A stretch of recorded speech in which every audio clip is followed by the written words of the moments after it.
Hi friends, once again very good morning to all of you.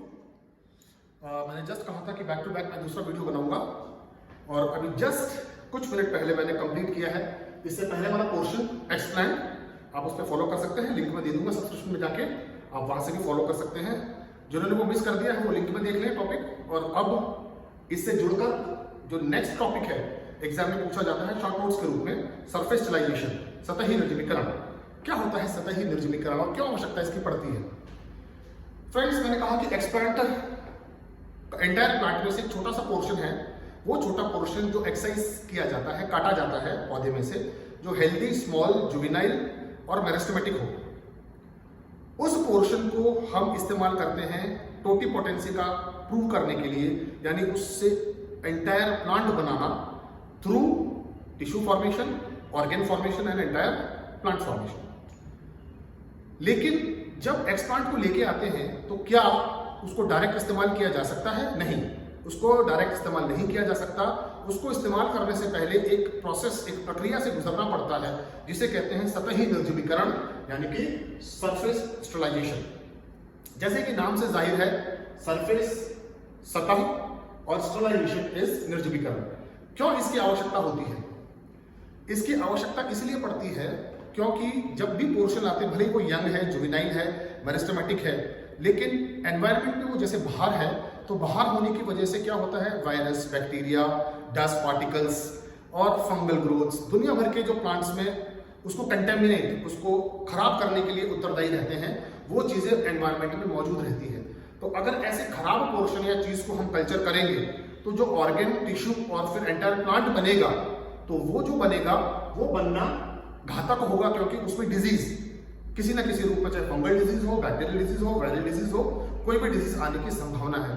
तो उसको खत्म करने के लिए जो प्रोसेस अपनाया जाता है, एक्सप्लांट को सतह से बैक्टीरिया, फंगस, वायरस इत्यादि जो कंटामिनेटिंग ऑर्गेन है, उसको खराब करने वाले माइक्रो ऑर्गेनिजम्स हैं, उनको खत्म करने के लिए इस प्रोसेस का इस्तेमाल किया जाता है। तो अगर एग्जाम में क्वेश्चन पूछा जाता है कि इसका डेफिनेशन क्या है, मैं बता चुका हूं कि सतह पर उपस्थित विभिन्न प्रकार के जो माइक्रो ऑर्गेनिजम्स हैं, जो उसको कंटामिनेट करते हैं, उसको रिमूव करने के लिए, हटाने के लिए हम सतह पर विभिन्न प्रकार के गैस और विभिन्न प्रकार के लिक्विड केमिकल का इस्तेमाल करते हैं, ताकि उसकी किसके एक्सप्लांट की सतह पर उपस्थित बैक्टीरिया, फंगस और वायरस जो है वो खत्म हो जाए।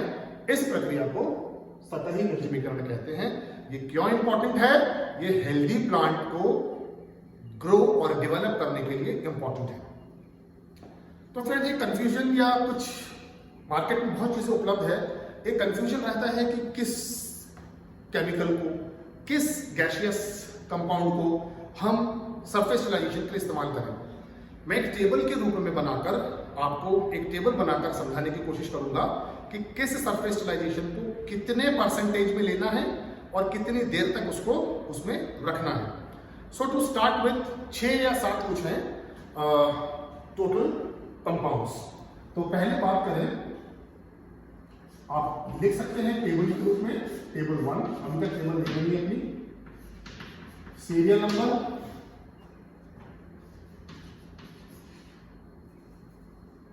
गैस ऑब्लिक लिक्विड केमिकल,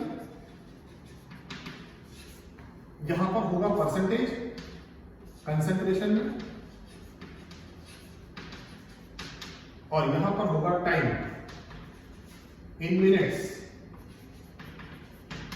कितने टाइम तक उसको रखना है। तो पहले हम बात करें, पहला केमिकल आता है calcium hypochloride,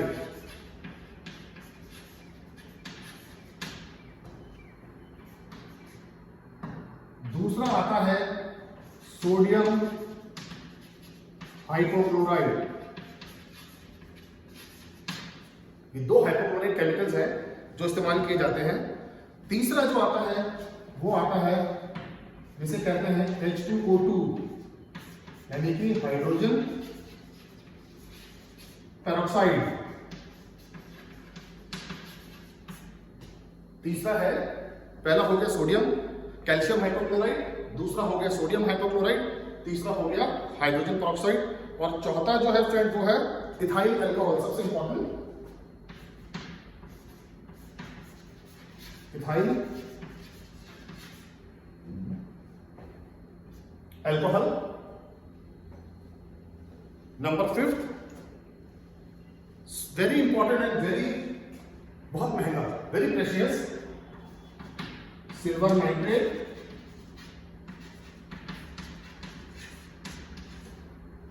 next is silver nitrate. Silver nitrate के बाद जो अपन को लेना है वो है, वो भी महंगा है, बहुत इंपॉर्टेंट है, that is HgCl2 mercuric chloride. और लास्ट जो कम इस्तेमाल किया जाता है लेकिन इंपॉर्टेंट भी है, लास्ट बट नॉट लीस्ट, जिसको कहते हैं benzalkonium chloride. Last but not least is बेंजएल्कोनियम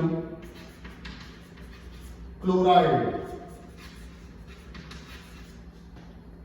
so chemicals की बात करें फ्रेंड और गैसेस की बात करें, मिक्स है, इसको मैंने सेपरेट नहीं किया है। अमूमन इस्तेमाल होने वाले जो सरफेस स्टेलाइजेंट हैं गैसियस फॉर्म में या लिक्विड केमिकल फॉर्म में, calcium hypochloride, sodium hypochloride, hydrogen peroxide, ethyl alcohol, mercury chloride and benzalkonium chloride. अब केमिकल तो अपन को पता लग गए, लेकिन ये केमिकल कितने परसेंटेज में बनाने हैं, क्योंकि मैंने पहले ही कहा कि एक्सपर्ट स्मॉल है, हेल्दी है, जुवेनाइल है, यंग है ना, और मेरिस्टेमेटिक है। तो कितना परसेंटेज ले कि वो जुवेनाइल छोटा पोर्शन खराब ना हो, खत्म ना हो, मरे ना, मेरिस्टेमेटिक पोर्शन डिवीजन करना बंद ना करे। तो ये सब चीजों का ध्यान रखते हुए इनके परसेंटेज निर्धारित किए गए हैं कि कितने परसेंट में या कितने कंसंट्रेशन में इसको लेना है। एक रेंज है, उस रेंज में ये लिए जा सकते हैं। तो रेंज की अगर बात करें तो ये कैल्शियम हाइपोक्लोराइड है, ये लेना है 9 to 10%, 9 to 10% of calcium hypochlorite, followed by sodium hypochlorite 0.5 to 5% of sodium hypochlorite। इनकी कंसेंट्रेशन इनके ऊपर लिखी है, आपको उसमें से लेकर उसमें बनाना पड़ता है। ये एक डिफाइंड रेंज है जो वेरियस एक्सपेरिमेंट्स के द्वारा निर्धारित वैज्ञानिकों द्वारा की गई है। तो इतने से इतने तक लेना है। अगर आप बहुत स्मॉल और वेरी यंग और रिप्रोडक्टिव पोर्शंस ले रहे हैं तो कंसंट्रेशन भले कम कर दीजिए, और ज्यादा ले रहे हैं, हार्ड पोर्शंस ले रहे हैं, थोड़े से हार्ड है, तो उसके लिए कंसंट्रेशन बढ़ा भी सकते हैं। तीसरा जो है hydrogen peroxide is 3% to 12%, 3% to 12% है। उसके बाद नेक्स्ट है ethyl alcohol. Ethyl alcohol 70% of ethyl alcohol to 95% of ethyl alcohol. Ethyl alcohol और mercury chloride 6 and 4. Fourth number and sixth number are very important chemicals used for surface sterilization. So ethyl alcohol लेंगे 70 to 95% of in concentration, followed by silver nitrate। बहुत expensive है, बहुत तरीके से इस्तेमाल किया जाता है क्योंकि चांदी है, बेसिकली चांदी बहुत महंगी है। सो इसका पोर्शन जो लेंगे इट इज ओनली 1%, बिल्कुल ज्यादा नहीं लेना है, 1% सिल्वर नाइट्रेट लेने से अपना काम हो जाएगा।